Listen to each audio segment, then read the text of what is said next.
Assalamualaikum warahmatullahi wabarakatuh. Waalaikumsalam. Kaum muslimin rahimakumullah dimanapun anda berada, alhamdulillah bulan puasa telah kita lalui dan kini saatnya kita semuanya merayakan. Dan di hari yang fitri ini perlu kiranya kita bersilaturahmi, kita bertamu ke sanak famili dan lain sebagainya untuk bermaaf-maafan dan menyambung kembali ukhuwah Islamiyah kita. Akan tetapi ada hal yang perlu kita perbincangkan, kita diskusikan terkait dengan bagaimana etika bertamu yang sesungguhnya dalam pandangan syariah Islam. Telah hadir di studio media IASS Al-Ustadz Muhammad Sholeh Romli yang akan memberikan ujangan, memberikan tausiah yang lengkap untuk kita semuanya agar menjadi ilmu yang bermanfaat kepada kita. Assalamualaikum Ustaz. Waalaikumsalam warahmatullahi wabarakatuh. Di hari yang fitri ini sudah kita melalui bulan Ramadan. Tentunya tradisi kita yang mungkin tidak ada di negara-negara lain atau daerah-daerah lain adalah saling sambang, saling bertamu, sanak famili atau relasi kerja dan sebagainya. Satu yang menjadi titik poin pertanyaan kami adalah yang perlu kita berikan wacana dan pencerahan adalah tentang etika bertamu. Tak jarang orang bertamu kepada tetangga ataupun kepada sanak famili tapi tidak mengindahkan etika-etika. Sebenarnya secara lengkap seperti apa, Ustaz? Iya, makasih. Jadi tentang etika bertamu, tentunya ada tamu juga ada tuan rumah. Jadi di dalam Islam itu sudah diatur tentang bagaimana tentang adabnya tuan rumah, juga bagaimana tentang adabnya tamu. Jadi kalau adabnya tuan rumah kan itu yang biasa kita dengar hadis Rasulullah Shallallahu Alaihi Wasallam, "Man kana yu'minu billahi wal yaumil akhir fal yukrim dhaifahu." Jadi barang siapa yang beriman pada Allah dan hari akhir maka muliakanlah tamunya.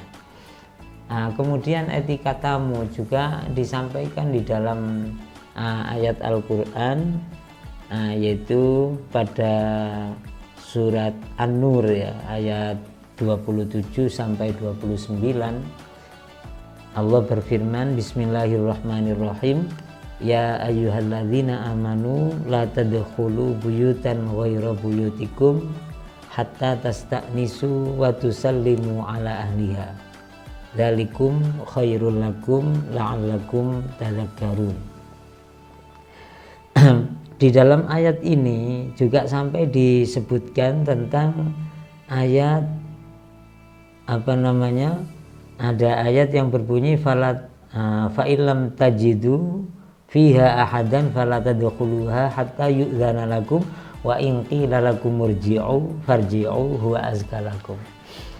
Jadi dari ayat itu sebetulnya kalau kita meneliti di dalam istidlalnya para ulama tentang ayat itu kan sangat panjang sekali ya.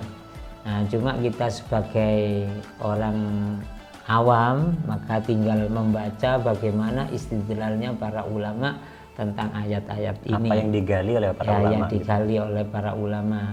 Nah, kita baca di dalam fikih bagaimana tata keramanya tamu ya.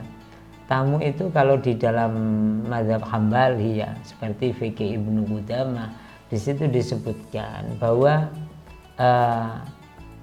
tamu itu harus punya etika ya, punya etika bagaimana bertamu yang sekiranya waktunya tepat ya, waktunya tepat, kira-kira tuan rumahnya tidak sedang sibuk ya. Tidak sedang istirahat. Kemudian kalau sudah tepat dengan pertimbangan sebagaimana mestinya juga tamu itu ketika tamu itu bertamu disuguhi apa adanya oleh tuan rumah ya, tamu itu harus menerima padanya gitu ya. Tidak menuntut ini dan itu sebenarnya. Sampai kan adabnya masuk rumahnya orang itu nggak boleh tola-tole melihat kalender, melihat apa. Ini namanya tamu yang sopan, sehingga tuan rumah juga senang. Bisa jadi ketika, mohon maaf dengan tanda kutip, mata kita kemana-mana tersinggung nih tuan rumah tadi ya. Iya, jadi mungkin ketika ada pintu yang tembus ke dalam itu terbuka, ya jangan sebagai tamu jangan bahasa kita inceng-inceng ya, mengintip ya, jelalatan gitu. Jelalatan. Ini juga adab daripada tamu. Kemudian tamu juga baunya yang enak ya.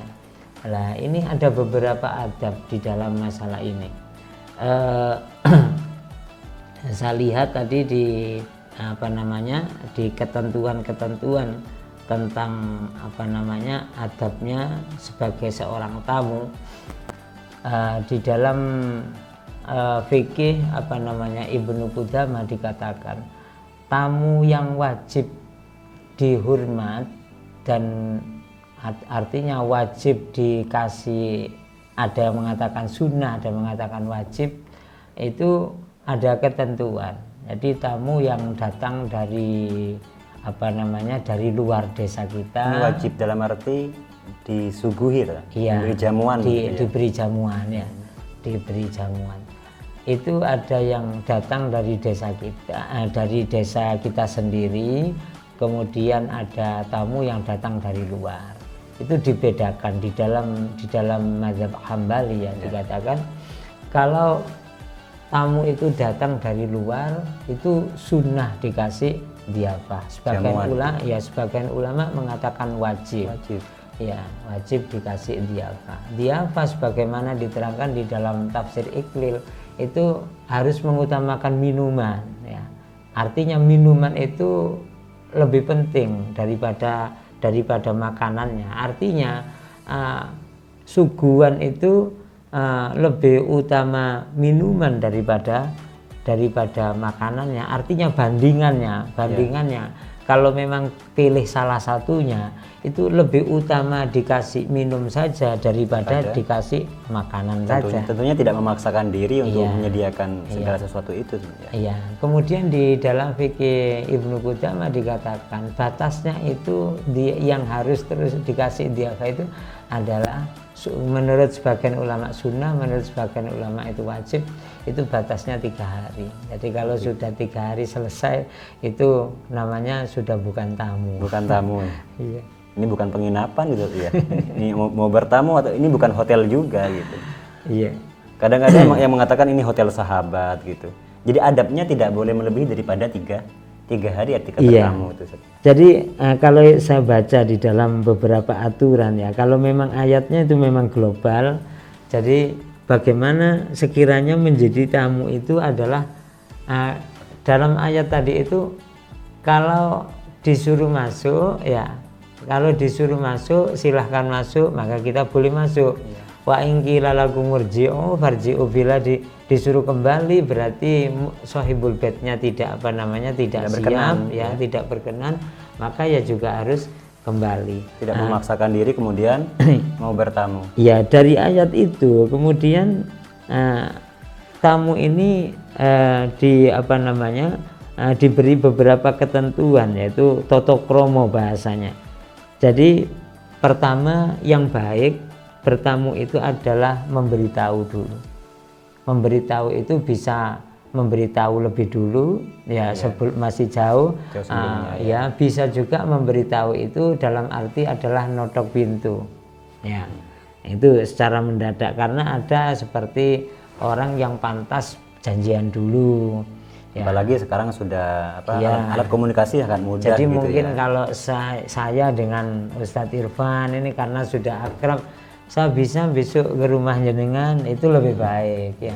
Nah, tapi kalau misalnya Ustadz Irfan ini adalah kiai yang derajatnya tinggi ya, saya tidak pantas untuk untuk nelpon dulu, untuk WA dulu, kan tidak pantas. Jadi kita pemberitahuannya ya mendadak. Jadi ada kiai kan itu sedang tidak istirahat, nah itu baru nunggu di luar, itu namanya pemberitahuan. Jadi adab daripada tamu. Berikut adalah tepat waktu. Jadi tamu itu harus paham kapan waktu yang tepat ya, tuan rumah itu untuk fit ya bahasanya, jadi tenaganya fit, jadi sedang tidak ngantuk, sedang tengah tidak, malam bertamu ini bukan. Ini juga kurang tepat waktu ya. Kemudian di situ masuk sudah ada izin baru dipersilahkan, kemudian ucapan salam tidak boleh ditinggalkan ya. Kemudian jangan sampai pada waktu bertamu itu tidak memperhatikan kepada pembicaraan dari tuan rumah. Jadi kalau zaman sekarang itu termasuk etikanya itu adalah sambil kita sebagai tamu kok dolanan HP. Ini banyak loh ya. Banyak ya. Jadi kita bertamu, tuan rumah bicara lah sambil megang HP. Ini marak. Iya. Ini umumul balwa kalau bisa dibilangkan, artinya ya etika sudah mulai ditanggalkan, terutama ketika bertamu ini ini singgungan juga bagi al-fakir dan anak-anak muda khususnya. Ketika bertamu ya masih main gadget saja gitu. Iya. Parah lagi masih nge-game gitu kan ya. Iya. Jadi tidak sopan ya. Tidak sopan. Tapi jadi, apa berimbas pada hukum haram dan tidak? Kan bisa jadi menyakiti. Bisa jadi karena kalau kalau menyakiti ya, misalnya kita sebagai tamu, tuan rumah sedang sedang bahasa kita sedang nemoni, kemudian kita dolanan HP, ya apalagi HP-nya kemudian ada yang ngebel, nah kita terima, akhirnya tuan rumahnya nunggu. Ya, ini kan namanya tamu yang tidak sopan. Ya, jadi sebetulnya kesopanan di dalam bertamu ini juga, kalau globalnya bagaimana tamu yang menyenangkan kepada tuan rumah gitu saja. Ya, cuma ini dirinci. Jadi dirinci, tidak boleh melihat buka-buka kalender, tidak boleh nengok apa gitu ya. Itu mengurangi kesopanan. Jadi kadang-kadang termasuk ketika disuguhi apa yang ada itu menggembirakan. Menggembirakan. Oleh karena itu kalau cara menggembirakan itu dalam mengukur ya, sampai aturan di dalam fikih itu ukurannya makan tamu itu ada ukurannya. Begitu. Iya, tamu itu dalam mengambil makanan itu harus tetap prinsipnya adalah, dasarnya adalah ulima ridhohu. Bagaimana kira-kira ngambil makanan itu yang sekiranya tuan rumah itu ridho. Kadang ada jajanan yang enak gitu, malah dihabiskan gitu ya. Mana yang memang itu adatnya dihabiskan dan mana yang harus disisahkan ya. Jadi kadarnya ada ukuran. Ada ukuran. Ukuran menyesuaikan dengan andaikan ini saya makan segini, tuan rumah rela apa tidak gitu ya. Jadi itu bagian daripada adab ya. Nah, jangan sampai kemudian kalau kue misalnya kue biskuit ataupun yang lainnya, satu toples ataupun satu plek kita habiskan separuh, ini kan sudah di luar ukuran. Ya, beda dengan ini minuman sudah satu gelas, silahkan dihabiskan ya, tidak ada masalah. Ingat masa kecil kan. Jadi kalau bertamu, apalagi nuansa seperti ini, nuansa hari raya seperti ini bertamu, kalau ada kue yang enak gitu, diambil langsung dibawa, dikantongin gitu Ustaz. Iya. Ini persoalan Ustaz ya. Persoalan juga. Itu namanya adab. Juga termasuk fikihnya berkaitan dengan hukum haram dan tidaknya ya. Jadi ada makanan bertamu, ada makanan kemudian dibawa ya. Kemudian kalau kita bawa anak kecil itu juga harus kita jaga. Jadi kadang-kadang ngambil dibuang ya, ngambil ini kan jengkel tuan rumahnya ya. Jangan sampai tuan rumah yang negor Iya, iya. kalau membawa anak kecil. Jadi jangan apa namanya, dengan menggunakan dasar maklum anak kecil lah itu, tapi anaknya sendiri, Iya, tanggung iya, iya. jawabnya sendiri ya. Berarti ya membawa makanan suguhan tadi ya. Ini Iya. kan karena suguhan dibawa keluar dari tempat itu kan tidak boleh Tidak berarti. boleh ya. Jadi Hukumnya haram. iya, tetap suguhan itu tadi itu kalau kita membahas suguhan itu adalah dasarnya ulima ridhohu. Nah, ulima ridhohu itu al-akhdhu bi ilmi ridho itu harus mempertimbangkan 3 hal. Ya, jadi qadrul ma'khul, jinsul ma'khul, dan halul mudhif ya. Nah, jadi qadrul ma'khul, berapa kadar yang kita ambil yang kira-kira tuan rumah itu Rela. rela. Legawa Iya. gitu artinya ya. Sebenarnya jinsul ma'khul, jenisnya. Iya. Jadi makanan yang jenisnya berharga, mungkin kita pantasnya itu ngambil 2, ya jangan lebih dari itu. Kan ada makanan-makanan yang enak itu ya. Nah, makanan yang enak. Jadi bukan ukurannya kalau makanan yang mahal itu ngambil 2, karena umumnya itu cukup 1. Nah, itu adalah qadru, jinsu, kemudian siapa yang menjadi tuan rumah itu. Karena tuan rumah itu misalnya tuan rumah itu orang dekatnya tamu dengan orang jauhnya tamu kan beda kan. Betul. Ya, kayak gitu beda. Jadi mungkin kalau tamunya ini keponakannya sendiri, Keluarganya ya, sendiri. affair, Sudah terbiasa ya, gitu. mungkin gimana ini, saya lapar ini, kan enggak masalah Iya, gitu ya. iya. Saya lapar ini. Bahkan tuan rumah bisa jadi Iya. suka dengan Iya. sikap seperti itu ya. Tapi kalau orang jauh tidak belum pernah kenal kok Iya. bilang aduh saya kesini nih lapar, pasti kaget kan itu. Jadi itu hal-hal yang perlu diukur di dalam bertamu. Jadi intinya adalah tamu itu harus bersikap menyenangkan kepada tuan rumah dalam hal apapun ya. Dalam hal apapun, kesopanannya dalam omongan, kesopanannya di dalam berpakaian, kesopanannya di dalam baunya, ya, kesopanan termasuk tepat waktu, cara mengambil makanan, ya. Betul, luar Ya, biasa. gitu.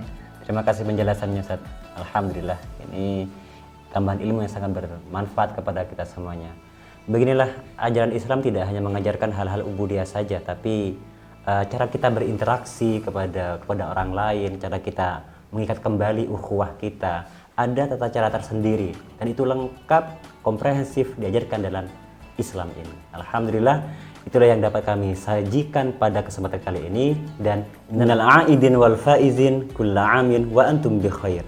Mohon maaf lahir dan batin. Assalamualaikum warahmatullahi wabarakatuh.